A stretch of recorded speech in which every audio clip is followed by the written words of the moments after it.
ਵਾਹਿਗੁਰੂ ਜੀ ਕਾ ਖਾਲਸਾ ਵਾਹਿਗੁਰੂ ਜੀ ਕੀ ਫਤਿਹ।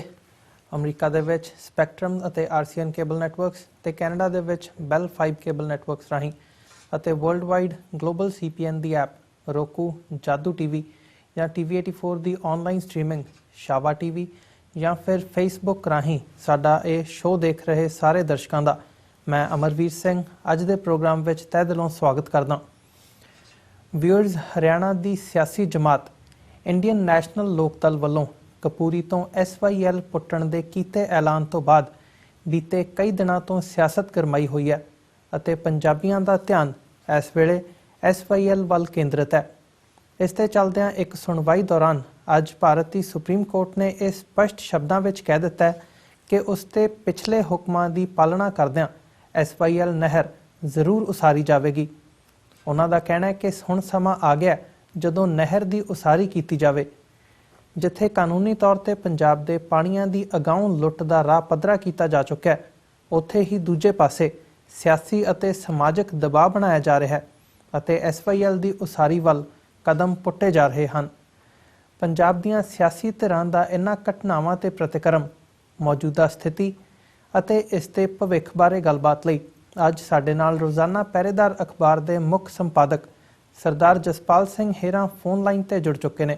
ਆਓ ਅੱਜ ਦੀ ਵਿਚਾਰ ਚਰਚਾ ਦੀ ਸ਼ੁਰੂਆਤ ਕਰਦੇ ਹਾਂ। ਹਾਂਜੀ ਹੇਰਾ ਸਾਹਿਬ, ਵਾਹਿਗੁਰੂ ਜੀ ਕਾ ਖਾਲਸਾ ਵਾਹਿਗੁਰੂ ਜੀ ਕੀ ਫਤਿਹ। ਵਾਹਿਗੁਰੂ ਜੀ ਕਾ ਖਾਲਸਾ ਵਾਹਿਗੁਰੂ ਜੀ ਕੀ ਫਤਿਹ। ਤੁਹਾਡਾ ਸਵਾਗਤ ਹੈ ਹੇਰਾ ਸਾਹਿਬ ਅੱਜ ਦੇ ਸ਼ੋਅ ਦੇ ਵਿੱਚ। ਧੰਨਵਾਦ ਜੀ। ਹੇਰਾ ਸਾਹਿਬ, ਜਿਵੇਂ ਪਿਛਲੇ ਕਈ ਦਿਨਾਂ ਤੋਂ ਇਹ ਜਿਹੜਾ SYL ਦਾ ਮੁੱਦਾ ਹੈਗਾ ਉਹ ਸਿਆਸੀ ਸਫਾਂ ਦੇ ਵਿੱਚ ਵੀ ਤੇ ਅਖਬਾਰਾਂ ਦੀਆਂ ਵੀ ਸੁਰਖੀਆਂ ਬਣ ਰਿਹਾ ਹੈ ਕਿ ਕਿਵੇਂ ਜਿਹੜੀ ਇੰਡੀਅਨ ਨੈਸ਼ਨਲ ਲੋਕ ਦਲ ਹੈਗੀ ਆ ਉਹਨੂੰ ਅੱਜ ਕਿ ਜਦੋਂ ਕਿ ਭਾਰਤ ਦੇ ਵਿੱਚ 23 ਤਰੀਕ ਦਾ ਦਿਨ ਜਿਹੜਾ ਹੈਗਾ ਉਹ ਚੜ੍ਹ ਚੁੱਕਿਆ, ਐਲਾਨ ਕੀਤਾ ਹੋਇਆ ਕਿ ਕਪੂਰੀ ਟੱਕ ਲਾ ਕੇ ਉਹਨਾਂ ਨੂੰ ਜਿਹੜੀ SYL ਦੀ ਖੁਦਾਈ ਹੈ ਉਹਦੀ ਸ਼ੁਰੂਆਤ ਕਰਨੀ ਹੈ। ਸੋ ਇਸੇ ਦੇ ਹਵਾਲੇ ਨਾਲ ਜਿਹੜੀ ਨਵੀਂ ਡਿਵੈਲਪਮੈਂਟ ਸਾਹਮਣੇ ਆਈ ਹੈ ਅੱਜ, ਜਦੋਂ ਸੁਪਰੀਮ ਕੋਰਟ ਦਾ ਇਹ ਫੈਸਲਾ ਤਾਂ ਨਹੀਂ ਹੈਗਾ ਪਰ ਜਿਹੜੀ ਉਹਨਾਂ ਦੀ ਕਲੀਅਰ ਤੇ ਕੱਟ ਡਾਇਰੈਕਸ਼ਨ ਹੈਗੀ ਹੈ ਕਿ SYL ਦੀ ਜਿਹੜੀ ਉਸਾਰੀ ਹੈ ਉਹ ਪੂਰਨ ਤੌਰ ਤੇ ਕੀਤੀ ਜਾਊਗੀ ਤੇ ਕੀਤੀ ਵੀ ਉਹ ਜਿਹੜੇ ਕੇਂਦਰੀ ਬਲ ਹੈਗੇ ਆ ਉਹਨਾਂ ਦੀ ਤੈਨਾਤੀ ਕਰਨ ਤੋਂ ਬਾਅਦ ਫਿਰ ਕੀਤੀ ਜਾਵੇਗੀ ਤੇ ਪੰਜਾਬ ਨੂੰ ਜਿਹੜੀ ਪੰਜਾਬ ਤੇ ਹਰਿਆਣਾ ਨੂੰ ਸਿਚੁਏਸ਼ਨ ਹੈ ਉਹ ਜਿਉਂ ਦੀ ਤਿਉਂ ਰੱਖਣ ਲਈ ਆਦੇਸ਼ ਦਿੱਤਾ ਗਿਆ। ਸੋ ਇਹ ਜਿਹੜਾ ਸਾਰਾ ਘਟਨਾਕ੍ਰਮ ਹੈ ਇਹਨੂੰ ਤੁਸੀਂ ਕਿਵੇਂ ਦੇਖਦੇ ਹੋ? ਇੱਕ ਪਾਸੇ ਤਾਂ ਕਾਨੂੰਨੀ ਨੁਕਤਾ ਨਿਗਾਹ ਤੋਂ ਅਤੇ ਦੂਜੇ ਪਾਸੇ ਜਿਹੜਾ ਗਰਾਊਂਡ ਲੈਵਲ ਦੇ ਉੱਤੇ ਅੱਜ ਪੰਜਾਬ ਦੇ ਵਿੱਚ ਜਾਂ ਪੰਜਾਬ ਹਰਿਆਣਾ ਬਾਰਡਰ ਤੇ ਜਿਵੇਂ ਦੀਆਂ ਖਬਰਾਂ ਆ ਰਹੀਆਂ ਨੇ, ਸਿਚੁਏਸ਼ਨ ਬਣੀ ਹੋਈ ਹੈ, ਉਹਨੂੰ ਤੁਸੀਂ ਕਿਵੇਂ ਦੇਖਦੇ ਹੋ? ਦੇਖੋ, ਜਿਸ ਤਰ੍ਹਾਂ ਤੁਸੀਂ ਗੱਲ ਕੀਤਾ ਕਿ ਇਹਦੇ ਦੋ ਪੱਖ ਨੇ, ਇੱਕ ਕਾਨੂੰਨੀ ਪੱਖ ਆ ਤੇ ਦੂਸਰਾ ਜਿਹੜਾ ਇਸ ਦੇਸ਼ ਦੇ ਵਿੱਚ ਸਿੱਖਾਂ ਦੀ ਤੇ ਪੰਜਾਬ ਦੀ ਜਿਹੜੀ ਸਥਿਤੀ ਆ ਉਹ ਉਸ ਨੂੰ ਲੈ ਕੇ ਆ ਜੀ। ਜਿੱਥੋਂ ਤੱਕ ਕਾਨੂੰਨੀ ਨੁਕਤਾ ਨਿਗਾਹ ਤੋਂ ਆ, ਪਹਿਰੇਦਾਰ ਨਿਰੰਤਰ ਇਸ ਗੱਲ ਤੇ ਹੋਕਾ ਦਿੰਦਾ ਰਿਹਾ, ਦੁਹਾਈ ਦਿੰਦਾ ਰਿਹਾ ਕਿ ਜਿਹੜਾ ਮੇਨ ਮੁੱਦਾ ਹੈ ਖਾਸ ਕਰਕੇ ਸਾਡਾ ਇਹ ਹੈ ਕਿ ਇੱਕ ਅੰਤਰਰਾਸ਼ਟਰੀ ਕਾਨੂੰਨ ਆ ਪਾਣੀਆਂ ਬਾਰੇ ਜਿਹਨੂੰ ਰਿਪੇਰੀਅਨ ਐਕਟ ਕਿਹਾ ਜਾਂਦਾ, ਉਸ ਮੁਤਾਬਕ ਹਰਿਆਣੇ ਦਾ ਪੰਜਾਬ ਦੇ ਪਾਣੀਆਂ ਤੇ ਕੋਈ ਹੱਕ ਨਹੀਂ ਬਣਦਾ ਹੁਣ ਤੱਕ, ਕਿਉਂਕਿ ਜਿੰਨੀਆਂ ਕੇਂਦਰ ਦੀਆਂ ਸਰਕਾਰਾਂ ਜਾਂ ਉਹਨਾਂ ਦੇ ਜਿਹੜੇ ਇੱਥੇ ਪੰਜਾਬ ਦੇ ਵਿੱਚ ਹੁਕਮਰਾਨ ਹੋਏ ਆ ਜਿਹੜੇ ਉਹ ਪੂਰੀ ਤਰ੍ਹਾਂ ਉਹਨਾਂ ਦੇ ਰਹਿਮੋ ਕਰਮ ਤੇ ਸੀ, ਉਹਨਾਂ ਨੇ ਹੁਣ ਤੱਕ ਜਿਹੜੇ ਫੈਸਲੇ ਕੀਤੇ ਜਾਂ ਜਿਹੜੇ ਸਮਝੌਤੇ ਹੋਏ ਉਹ ਜਿਹੜੀ ਮੂਲ ਰੂਪ ਆ ਜਿਹੜੀ ਇਹਦਾ ਰਿਪੇਰੀਅਨ ਐਕਟ ਆ ਉਹਦੇ ਵਿਰੁੱਧ ਹੋਏ ਆ। ਕਿਉਂਕਿ ਜਦੋਂ ਹਰਿਆਣੇ ਦਾ ਪੰਜਾਬ ਦੇ ਪਾਣੀਆਂ ਤੇ ਕੋਈ ਹੱਕ ਹੀ ਨਹੀਂ ਹੈ ਫਿਰ ਉਹਨੂੰ ਭਾਈਵਾਲ ਬਣਾਉਣਾ, ਉਹਨੂੰ ਹਿੱਸੇਦਾਰ ਬਣਾਉਣਾ ਇਹ ਪੂਰਨ ਰੂਪ ਦੇ ਵਿੱਚ ਗਲਤ ਸੀ। ਸੋ ਇਹ ਜਦੋਂ ਮੂਲ ਰੂਪ ਦੇ ਵਿੱਚ ਅਸੀਂ ਇਹਨੂੰ ਗਲਤ ਕੀਤਾ ਤੇ ਉਹਦੇ ਨਾਲ ਜਿਹੜਾ ਕਾਨੂੰਨੀ ਪੱਖ ਆ ਜਿਹੜਾ ਉਹ ਪੂਰਨ ਰੂਪ ਦੇ ਵਿੱਚ ਸਾਡਾ ਕਮਜ਼ੋਰ ਹੋਇਆ। ਸੋ ਇਸ ਕਰਕੇ ਜਦੋਂ ਸੁਪਰੀਮ ਕੋਰਟ ਦੇ ਵਿੱਚ ਕੇਸ ਸੀ ਜਾਂ ਰਾਸ਼ਟਰਪਤੀ ਨੇ ਜਦੋਂ ਦੀ ਸੁਪਰੀਮ ਕੋਰਟ ਤੋਂ ਸਲਾਹ ਮੰਗੀ ਸੀ ਉਸ ਵੇਲੇ ਤੋਂ ਹੀ ਅਸੀਂ ਕਹਿ ਰਹੇ ਸੀ ਕਿ ਸੁਪਰੀਮ ਕੋਰਟ ਦਾ ਫੈਸਲਾ ਜਿਹੜਾ ਉਹ ਪੰਜਾਬ ਦੇ ਹੱਕ ਵਿੱਚ ਨਹੀਂ ਆਉਣਾ। ਤੇ ਅਗਲੀ ਗੱਲ ਇਹ ਹੈ ਕਿ ਇਸ ਦੇਸ਼ ਦੀਆਂ ਜਿਹੜੀਆਂ ਅਦਾਲਤਾਂ ਨੇ, ਜਿਹੜਾ ਅਸੀਂ ਹੁਣ ਤੱਕ ਇਸ ਗੱਲ ਦੀ ਦਹਾਈ ਵੀ ਦੇ ਰਹੇ ਹਾਂ, ਤੇ ਇਸ ਦੇਸ਼ ਦੀਆਂ ਜਿਹੜੀਆਂ ਅਦਾਲਤਾਂ ਨੇ ਉਹਨਾਂ ਦੀ ਵੀ ਜਿਹੜੀ ਪੰਜਾਬ ਪ੍ਰਤੀ ਤੇ ਸਿੱਖ ਕੌਮ ਪ੍ਰਤੀ ਜਿਹੜੀ ਉਹਨਾਂ ਦੀ ਐਨਕ ਆ ਉਹ ਇੱਕ ਪਾਸੜ ਆ। ਉਹ ਹਮੇਸ਼ਾ ਦੇਸ਼ ਦੀ ਬਹੁਗਿਣਤੀ ਨਜ਼ਰ ਨਾਲ ਹੀ ਸਿੱਖਾਂ ਨੂੰ ਦੇਖਦੇ ਨੇ। ਤੇ ਹੁਣ ਤੱਕ ਜਿੰਨੇ ਵੀ ਇਸ ਤਰ੍ਹਾਂ ਦੇ ਜਿਹੜੇ ਕੌਮੀ ਰੂਪ ਦੇ ਫੈਸਲੇ ਆਏ ਨੇ, ਚਾਹੇ ਉਹ ਜਿਹੜਾ ਸਿੱਖਾਂ ਦਾ ਨਸਲਕੁਸ਼ੀ ਹੋਈ ਜਾਂ ਕਤਲੇਆਮ ਹੋਇਆ, ਚਾਹੇ ਸਾਕਾ ਦਰਬਾਰ ਸਾਹਿਬ ਦੀ ਗੱਲ ਕਰ ਲਈਏ, ਚਾਹੇ ਧਾਰਾ 25 ਦੀ ਗੱਲ ਕਰ ਲਈਏ, ਸੋ ਉਹ ਜਿੰਨੇ ਵੀ ਸਾਰੇ ਸਿੱਖਾਂ ਦੇ ਨਾਲ ਸੰਬੰਧਿਤ ਮੁੱਦੇ ਤੇ ਹੁਣ ਤੱਕ ਜਿਹੜੀਆਂ ਅਦਾਲਤਾਂ ਨੇ ਉਹਨਾਂ ਨੇ ਆਪਣੀਆਂ ਕੰਨਾਂ ਅੱਖ ਸਾਰੇ ਬੰਦ ਕਰਕੇ ਰੱਖੇ ਆ। 33 ਸਾਲ ਹੋ ਗਏ, ਕੋਈ ਫੈਸਲਾ ਨਹੀਂ ਆਇਆ।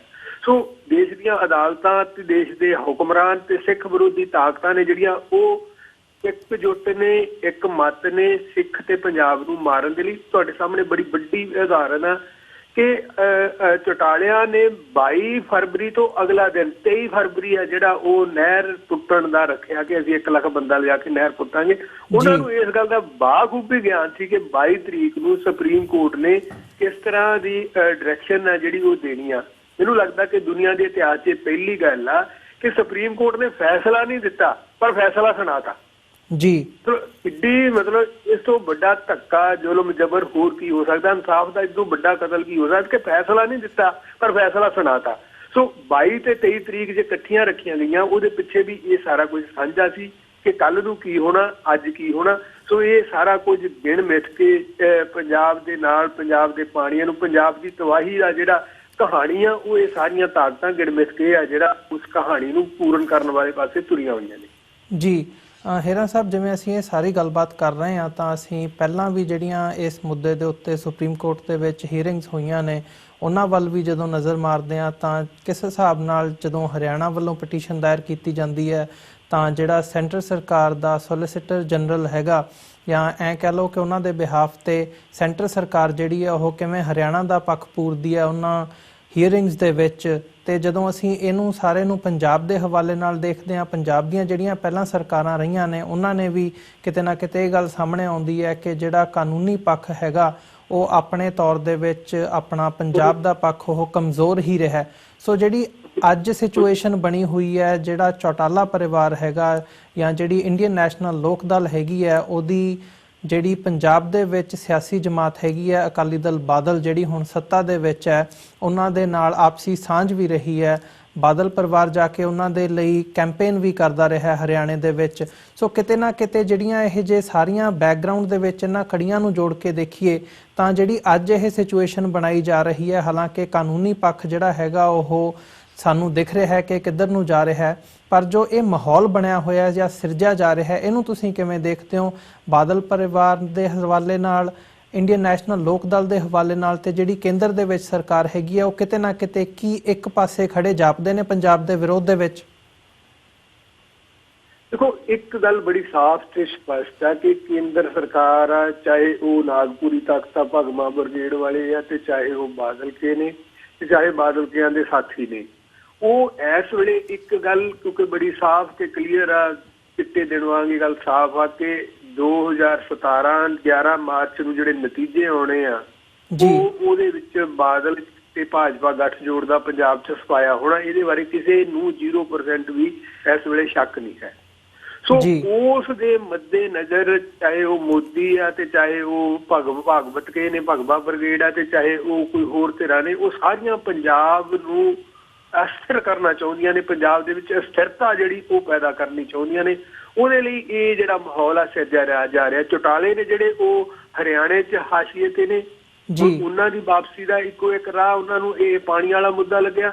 ਪਾਣੀਆਂ ਵਾਲੇ ਮੁੱਦੇ ਤੇ ਪੰਜਾਬ 'ਚ ਅਸਥਿਰਤਾ ਪੈਦਾ ਕੀਤੀ ਜਾ ਸਕਦੀ ਹੈ। ਸੋ ਇਸ ਕਰਕੇ ਇਸ ਮੁੱਦੇ ਨੂੰ ਸਾਰੀਆਂ ਧਿਰਾਂ ਇਕੱਠੀਆਂ ਹੋ ਕੇ, ਉਹ ਬਾਦਲ ਕੇ ਵੀ ਉਹਦੇ ਵਿੱਚ ਸ਼ਾਮਲ ਨੇ ਤੇ ਚੌਟਾਲੇ ਵੀ ਉਹਦੇ ਵਿੱਚ ਸ਼ਾਮਲ ਨੇ, ਮੋਦੀ ਕੇ ਵੀ ਉਹਦੇ ਵਿੱਚ ਸ਼ਾਮਲ ਨੇ, ਤੇ ਭਗਵਾ ਬ੍ਰਿਗੇਡ ਆ ਜਿਹੜੀ ਉਹਦੇ ਵਿੱਚ ਵੀ ਸ਼ਾਮਲ ਆ। ਸੋ ਇਹਨਾਂ ਸਾਰਿਆਂ ਵੱਲੋਂ ਮਿਲ ਕੇ ਪੰਜਾਬ ਦੇ ਵਿੱਚ ਅਸਥਿਰਤਾ ਵਾਲਾ ਮਾਹੌਲ ਆ ਜਿਹੜਾ ਪੈਦਾ ਕਰਨ ਦੇ ਲਈ ਯਤਨ ਕੀਤੇ ਜਾ ਰਹੇ ਨੇ, ਕਿਉਂਕਿ ਮੋਦੀ ਆ ਜਿਹੜਾ ਆ ਪਿਛਲੇ ਜਿਹੜੇ 2.5 ਸਾਲ ਦਾ ਸਮਾਂ ਉਹਦੇ ਵਿੱਚ ਉਹ ਪੂਰੀ ਤਰ੍ਹਾਂ ਹਰ ਖੇਤਰ ਦੇ ਵਿੱਚ, ਇੱਕ ਨਹੀਂ ਹਰ ਖੇਤਰ ਦੇ ਵਿੱਚ ਖਿਲਾਫ ਸਿੱਧ ਹੋਇਆ, ਚਾਹੇ ਉਹ ਨੋਟਬੰਦੀ ਦਾ ਮਾਮਲਾ, ਚਾਹੇ ਮਹਿੰਗਾਈ ਦਾ, ਚਾਹੇ ਚੰਗੇ ਦਿਨ ਲਿਆਉਣ ਦਾ, ਸਾਰੇ ਖੇਤਰਾਂ ਦੇ ਵਿੱਚ ਫੇਲ ਹੋਇਆ।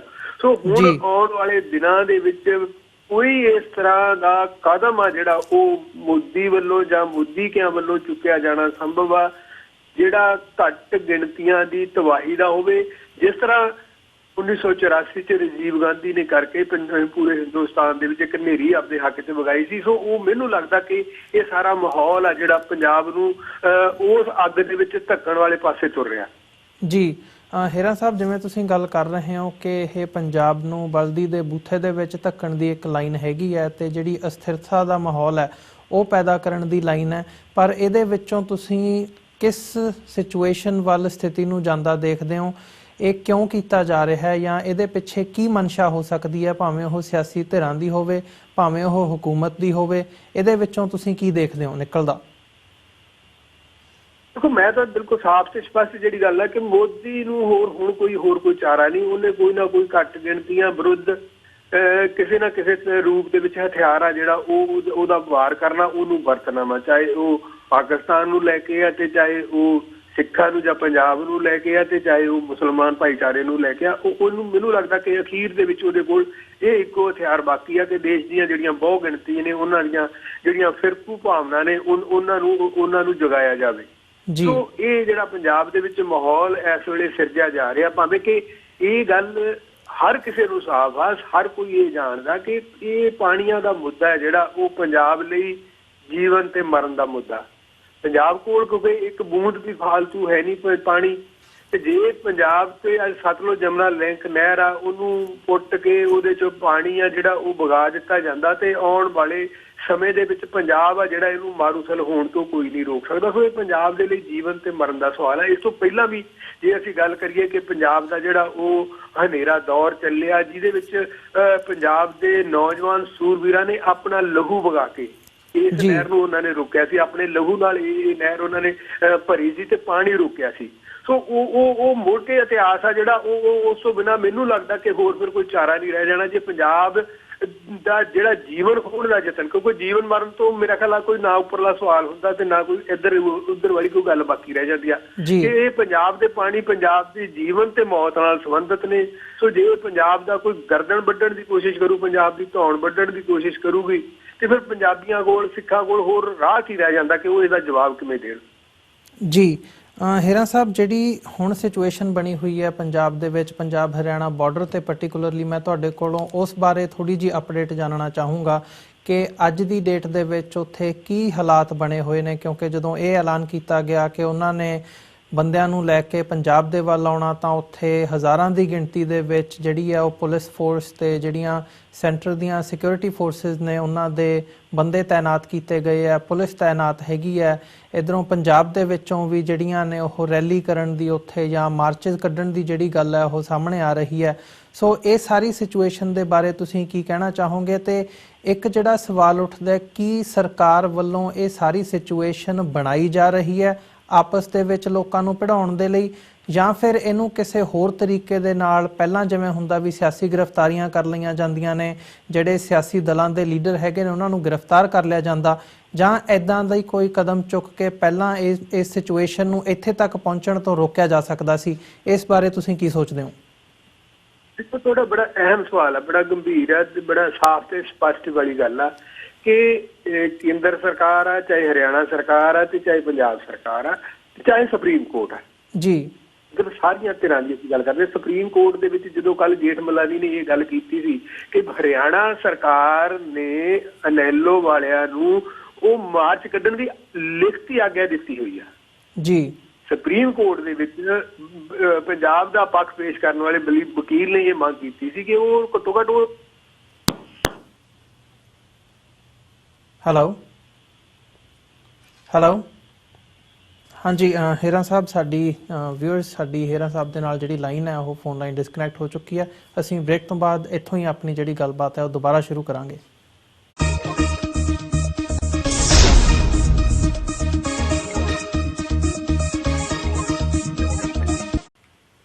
ਵਾਹਿਗੁਰੂ ਜੀ ਕਾ ਖਾਲਸਾ, ਵਾਹਿਗੁਰੂ ਜੀ ਕੀ ਫਤਿਹ।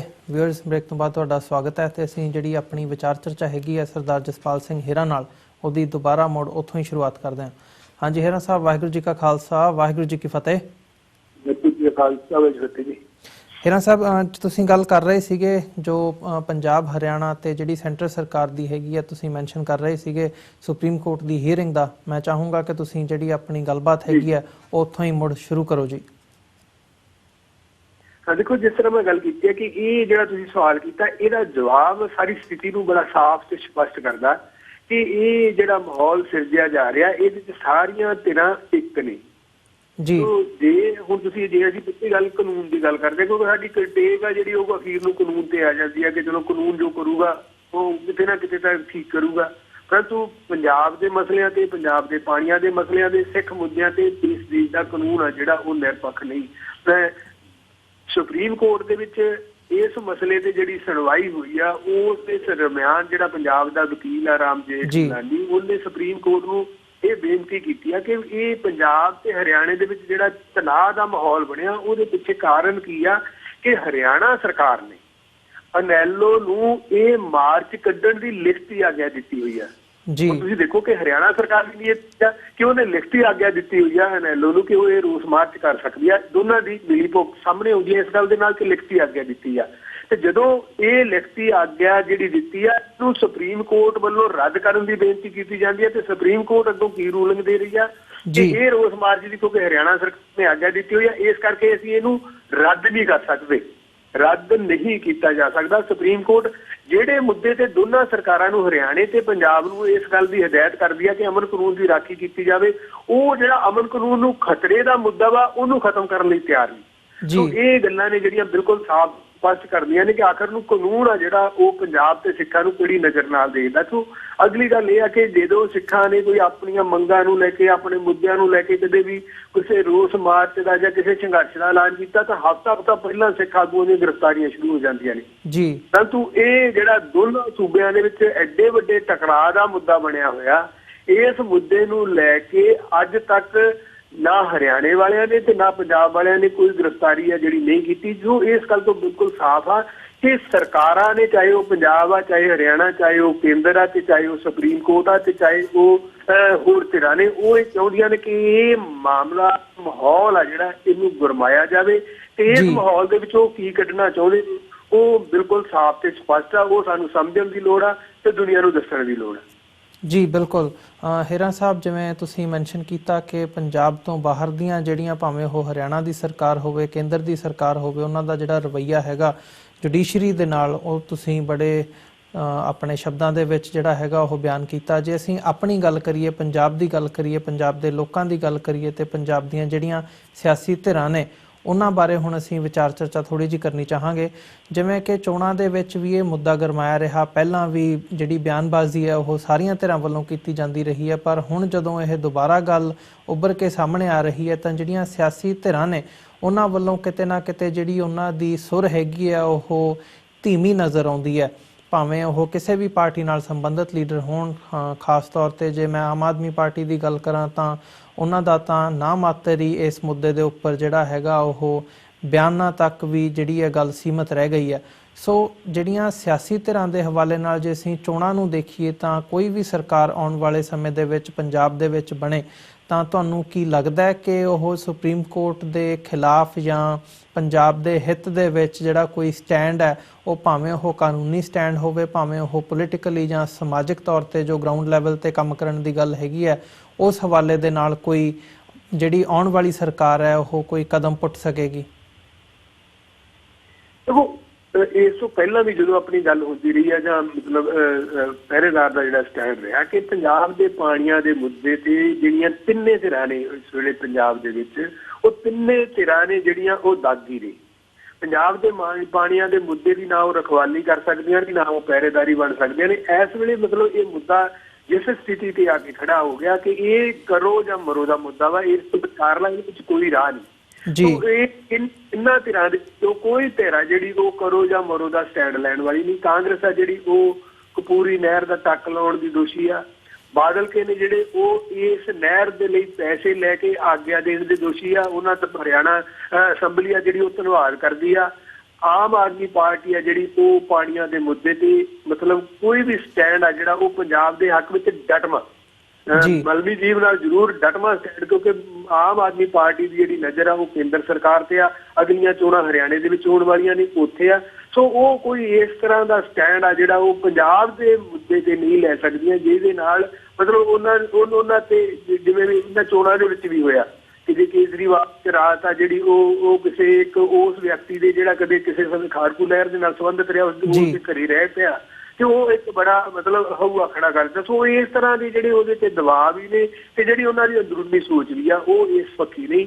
ਸੋ ਮੈਂ ਪਹਿਲਾਂ ਵੀ ਇਸ ਗੱਲ ਲਈ ਸਾਫ਼ ਤੇ ਸਪਸ਼ਟ ਰਿਹਾ ਕਿ ਜਿਸ ਤਰ੍ਹਾਂ ਉਸ ਵੇਲੇ ਪੰਜਾਬ ਦੇ ਸਪੂਤਾਂ ਨੇ ਪੰਜਾਬ ਦੇ ਪਾਣੀਆਂ ਨੂੰ ਆਪਣੇ ਖੂਨ ਦੇ ਨਾਲ, ਆਪਣੀਆਂ ਲਾਸ਼ਾਂ ਦੇ ਨਾਲ ਰੋਕਿਆ ਸੀ, ਉਸ ਤੋਂ ਇਲਾਵਾ ਦੂਸਰਾ ਹੋਰ ਕੋਈ ਰਾਹ ਜਿਹੜਾ ਉਹ ਮੈਨੂੰ ਨਹੀਂ ਦਿਖਾਈ ਦੇ ਸਕਦਾ। ਸਿਆਸੀ ਧਿਰਾਂ ਤੇ ਟੇਕ ਰੱਖਣੀ ਆ ਜਿਹੜੀ ਉਹ ਬੇਈਮਾਨੀ ਤੇ ਬੇਅਰਥ ਹੋਊਗੀ। ਉਹਨਾਂ ਨੇ ਅੱਗੇ ਵੀ ਪੰਜਾਬ ਨੂੰ ਵੇਚਿਆ, ਪੰਜਾਬ ਦੇ ਪਾਣੀਆਂ ਨੂੰ ਵੇਚਿਆ ਤੇ ਆਉਣ ਵਾਲੇ ਸਮੇਂ ਦੇ ਵਿੱਚ ਵੀ ਉਹਨਾਂ ਨੇ ਉਹੀ ਕਹਾਣੀਆਂ ਜਿਹੜੀ ਉਹ ਮੁੜ ਦੁਹਰਾਉਣੀਆਂ। ਜੀ ਹੀਰਾ ਸਾਹਿਬ, ਸੋ ਇਸ ਦੇ ਨਾਲ ਅੰਤ ਦੇ ਵਿੱਚ ਇੱਕ ਸਵਾਲ ਬਚਦਾ ਹੈ ਕਿ ਫਿਰ ਜਿਹੜੇ ਪੰਜਾਬ ਦੇ ਲੋਕ ਨੇ ਉਹ ਕੀ ਕਰਨ, ਇਸ ਮਸਲੇ ਦਾ ਹੱਲ ਕੀ ਹੈ ਤੇ ਕਿੱਥੋਂ ਸੇਧ ਲੈ ਕੇ ਕਿਸ ਦਿਸ਼ਾ ਦੇ ਵੱਲ ਜਿਹੜਾ ਕੰਮ ਕਰਨ ਦੀ ਉਹ ਲੋੜ ਹੈਗੀ ਹੈ, ਇਸ ਬਾਰੇ ਤੁਸੀਂ ਕੀ ਕਹਿਣਾ ਚਾਹੋਗੇ ਪੰਜਾਬ ਦੇ ਲੋਕਾਂ ਦੇ ਹਵਾਲੇ ਨਾਲ, ਜਾਂ ਜਿਹੜੇ ਪੰਜਾਬੀ ਸਿੱਖ ਬਾਹਰਲੇ ਮੁਲਕਾਂ ਦੇ ਵਿੱਚ ਵਸਦੇ ਆ, ਸਾਡਾ ਇਹ ਸ਼ੋਅ ਦੇਖ ਰਹੇ ਆ, ਉਹਨਾਂ ਲਈ ਤੁਸੀਂ ਅੰਤ ਦੇ ਵਿੱਚ ਕੀ ਕਹਿਣਾ ਚਾਹੋਗੇ? 1 ਮਿੰਟ ਹੈਗਾ ਜੀ ਸਾਡੇ ਕੋਲ। ਦੇਖੋ ਦੋ ਗੱਲਾਂ ਨੇ ਇਸ ਵੇਲੇ ਸਾਡੇ ਕੋਲ, ਦੋ ਮਤਲਬ ਮੈਂ ਸਮਝਦਾ ਕਿ ਮੁਕਾਮ ਦੇ ਜਿਹੜੇ ਜਿਨ੍ਹਾਂ ਤੇ ਅਸੀਂ ਇਸ ਵੇਲੇ ਜਿਹੜੀ ਲੜਾਈ ਆ ਉਹ ਲੜਨੀ ਆ। ਪਹਿਲੀ ਗੱਲ ਇਹ ਆ ਕਿ ਕਿਉਂਕਿ ਪਾਣੀਆਂ ਦੇ ਬਾਰੇ ਕੌਮਾਂਤਰੀ ਕਾਨੂੰਨ ਆ, ਅੰਤਰਰਾਸ਼ਟਰੀ ਕਾਨੂੰਨ ਆ, ਰਿਪੇਰੀਅਨ ਐਕਟ ਜੀ। ਸੋ ਉਸ ਕੌਮਾਂਤਰੀ ਕਾਨੂੰਨ ਨੂੰ ਲੈ ਕੇ ਅਸੀਂ ਸਮੁੱਚੇ ਵਿਸ਼ਵ ਦੇ ਵਿੱਚ ਪੰਜਾਬ ਦੇ ਨਾਲ ਜਿਹੜਾ ਧੱਕਾ ਹੋ ਰਿਹਾ ਉਹਨੂੰ ਅੰਕੜਿਆਂ ਦੇ ਨਾਲ, ਤੱਥਾਂ ਦੇ ਨਾਲ ਸਮੁੱਚੀ ਦੁਨੀਆ ਅੱਗੇ UN ਤੱਕ ਉਸ ਮੁੱਦੇ ਨੂੰ ਰੱਖ ਸਕਦੇ ਹਾਂ। ਉਹ ਅੰਤਰਰਾਸ਼ਟਰੀ ਦਬਾਅ ਜਿਹੜਾ ਉਹ ਕਿਤੇ ਨਾ ਕਿਤੇ ਸਾਡੇ ਲਈ ਸਹਾਈ ਹੋ ਸਕਦਾ। ਅਗਲੀ ਗੱਲ ਹੈ ਜਿਹੜੀ ਕਿ ਉਹਦੇ ਲਈ ਇਹ ਹੈ ਕਿ ਪੰਜਾਬ ਦੇ ਲੋਕਾਂ ਨੂੰ ਸਿਆਸੀ ਧਿਰਾਂ ਤੋਂ ਟੇਕ ਹਟਾ ਕੇ ਆਪਣੇ ਆਪ ਤੇ ਅਸੀਂ ਪੰਜਾਬ ਦੀ ਰਾਖੀ ਕਰਨੀ ਆ, ਪੰਜਾਬ ਦੇ ਪਾਣੀਆਂ ਦੀ ਰਾਖੀ ਕਰਨੀ ਆ।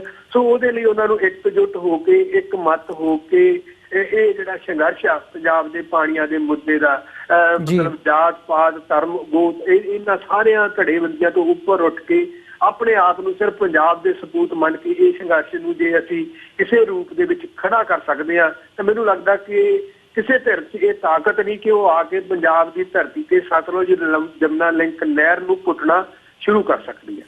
ਜੀ ਹੀਰਾ ਸਾਹਿਬ, ਇਹ ਸਾਰੇ ਇਸ਼ੂ ਦੇ ਉੱਪਰ ਆਪਣਾ ਸਮਾਂ ਕੱਢ ਕੇ ਸਾਡੇ ਦਰਸ਼ਕਾਂ ਦੇ ਨਾਲ, ਸਾਡੇ ਨਾਲ ਆਪਣੇ ਵਿਚਾਰ ਸਾਂਝੇ ਕਰਨ ਲਈ ਅਸੀਂ ਤੁਹਾਡਾ ਬਹੁਤ-ਬਹੁਤ ਧੰਨਵਾਦ ਕਰਦੇ ਹਾਂ। ਤੇ ਸਾਡਾ ਜਿਹੜਾ ਅੱਜ ਦੇ ਸ਼ੋਅ ਦਾ ਸਮਾਂ ਹੈ ਉਹ ਇੱਥੇ ਹੀ ਸਮਾਪਤ ਹੋ ਰਿਹਾ। ਤੁਹਾਡੇ ਕੋਲੋਂ ਇਜਾਜ਼ਤ ਚਾਹਾਂਗੇ ਜੀ। ਵਾਹਿਗੁਰੂ ਜੀ ਕਾ ਖਾਲਸਾ, ਵਾਹਿਗੁਰੂ ਜੀ ਕੀ ਫਤਿਹ। ਵਾਹਿਗੁਰੂ ਜੀ ਕਾ ਖਾਲਸਾ, ਵਾਹਿਗੁਰੂ ਜੀ ਕੀ ਫਤਿਹ। ਵਿਊਅਰਸ, ਜਾਂਦੇ ਜਾਂਦੇ ਮੈਂ ਤੁਹਾਡੇ ਚਰਨਾਂ 'ਚ ਵੀ ਬੇਨਤੀ ਕਰਦਾ ਕਿ ਇਸ ਕਾਰਜ ਨੂੰ TV 84 ਦੇ ਜਿਹੜੇ ਸ਼ੋਅਜ਼ ਨੇ ਇਹਨਾਂ ਨੂੰ ਚੱਲਦਾ ਰੱਖਣ ਦੇ ਲਈ ਸਾਨੂੰ ਤੁਹਾਡੀ ਸਹਾਇਤਾ ਦੀ ਲੋੜ ਹੈਗੀ ਹੈ। TV 84 ਨੂੰ ਡੋਨੇਟ ਕਰਨ ਦੇ ਲਈ ਤੁਸੀਂ ਸਾਡੀ ਜਿਹੜੀ ਵੈਬਸਾਈਟ ਹੈਗੀ ਹੈ www.tv84.tv ਤੇ ਜਾ ਕੇ ਸਾਨੂੰ ਮੰਥਲੀ ਡੋਨੇਸ਼ਨਸ ਦੇ ਲਈ ਪਲੈਜ ਕਰ ਸਕਦੇ ਹੋ। ਤੇ ਕੋਈ ਸਵਾਲ ਹੋਵੇ ਤਾਂ ਸੋਸ਼ਲ ਮੀਡੀਆ ਦੇ ਥਰੂ, ਸਾਡੇ ਫੇਸਬੁੱਕ ਪੇਜ ਦੇ ਥਰੂ ਸਾਡੇ ਨਾਲ ਕੰਟੈਕਟ ਵੀ ਕਰ ਸਕਦੇ ਹੋ। ਇਸੇ ਦੇ ਨਾਲ ਅਸੀਂ ਅੱਜ ਦਾ ਸ਼ੋਅ ਇੱਥੇ ਹੀ ਸਮਾਪਤ ਕਰਦੇ ਹਾਂ। ਕੱਲ ਨੂੰ ਤੁਹਾਡੇ ਨਾਲ ਫਿਰ ਮੁਲਾਕਾਤ ਹੋਵੇਗੀ ਜੀ। ਇਜਾਜ਼ਤ ਦਿਓ। ਵਾਹਿਗੁਰੂ ਜੀ ਕਾ ਖਾਲਸਾ, ਵਾਹਿਗੁਰੂ ਜੀ ਕੀ ਫਤਿਹ।